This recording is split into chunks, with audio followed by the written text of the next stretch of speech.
Hello everybody, my name's Nathan, and for the past couple of weeks I've been hearing a lot of rumours, I suppose you'd call them, about a PS4.5, a PS4 upgrade if you will.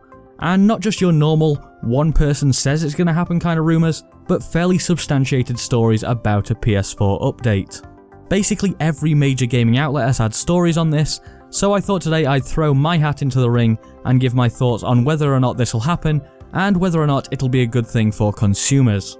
Now the first part of that question has become fairly simple for me over the past few days and weeks, because it now seems fairly obvious that this is going to happen.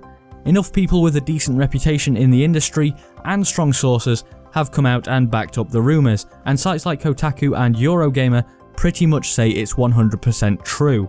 For me though, one major piece of evidence comes along with the release of PlayStation VR, as its specs say that it's going to have a 1080p display with a 120Hz refresh rate, and that's the key bit. At the moment, the current PS4 often struggles to play games at 1080p natively at 30fps, so maybe this new power could be put towards squeezing more frames out for VR. On the other hand though, PlayStation VR is apparently shipping with an additional power upgrade, and it's been rumoured that at some point you'll be able to use your VR device with your PC. So that could easily explain away the high refresh rate, but to my mind the PS4.5 could also be a reasonable explanation.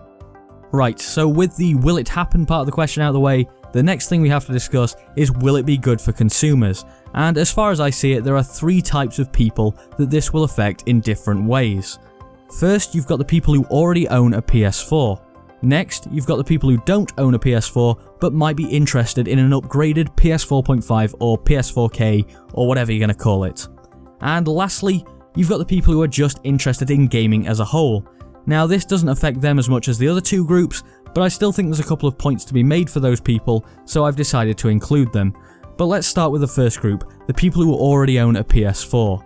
Now I'm actually part of this group, and while my PC does take the brunt of my gaming time, there are just certain games that I personally prefer to play on a console. There just are, and the PS4 is my console of choice, as it has been for an awful lot of people. Now for those people, they might be looking at the PS4 upgrade and thinking, oh crap, am I going to be left behind? Are they going to stop caring about the original PS4? And that certainly came into my thinking when I first heard about this whole thing.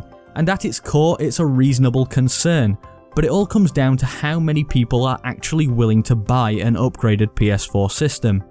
If, for example, 90% of current PS4 owners pick up a PS4.5, then maybe developers would be willing to make games that only work on the newer version, or at least lose a lot of features if they're played on the original.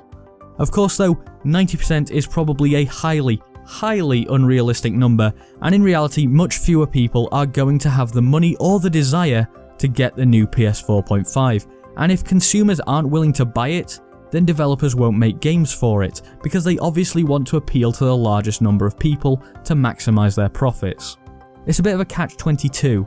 People won't buy it because there aren't enough games that take advantage of it, and developers won't make games that take advantage of it because not enough people are buying it. On the basis that I don't think there'll be a mass uptake of the new version, I don't believe that there'll be too much of a detrimental effect on the original PS4 systems, so I personally am not too worried about that.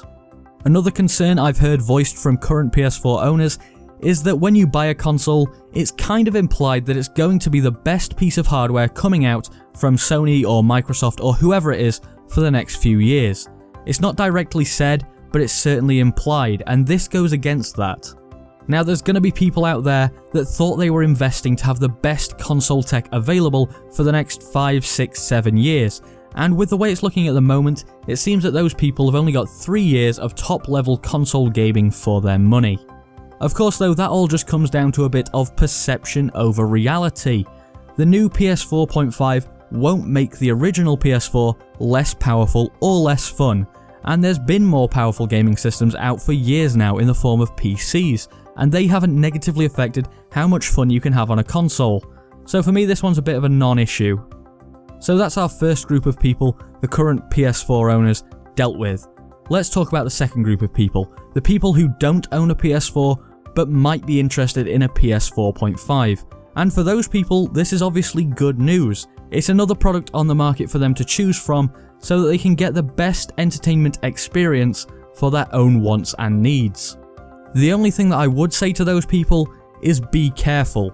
Be careful not to be taken in by the marketing speak, particularly if they call this thing the PS4K, because there's no way that it'll be able to run games at a 4K native resolution.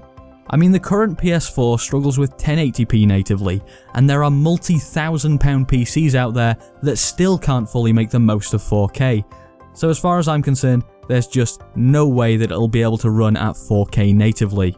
So if you're after a machine that can do that, then look somewhere else.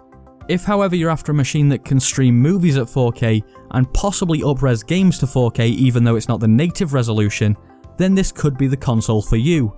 And if you've invested in a 4K TV, which more and more people are doing these days, then a PS4K could well be a good investment for you. Just be careful. And finally we move on to my last group of people, the people who are just generally interested in gaming. And the reason that I mention this group is because depending on the success or on the failure of the PS4.5, it could easily set a new trend in gaming.